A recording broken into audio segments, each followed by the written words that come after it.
மீனவர் பிரச்சினைகள் தொடர்பாக தமிழக முதலமைச்சர் ஜெயலலிதா எழுதும் கடிதங்களை மத்திய அரசு குப்பையில் போடுவதாக மதிமுக பொதுச் செயலாளர் வைகோ குற்றம் சாட்டியுள்ளார்.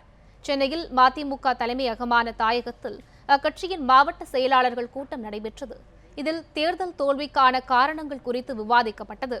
பின்னர் பண விநியோகத்தை கட்டுப்படுத்த தவறிய தேர்தல் ஆணையத்திற்கு கண்டனம் தெரிவிப்பது, தேமுதிக மக்கள் நல கூட்டணியுடன் இணைந்து செயல்படுவது என்பன உள்ளிட்ட தீர்மானங்கள் நிறைவேற்றப்பட்டன.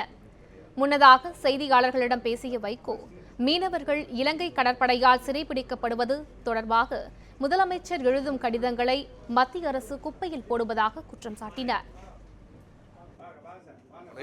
சிங்கள சர்க்காரோடு அவர்களுடைய உறவை வலுப்படுத்திக் கொள்வதற்காக இந்திய அரசு தமிழர்களை பலியிட்டு கொண்டே வருகிறது. இந்த நிலைமைதான் இப்பொழுதும் தொடர்கிறது.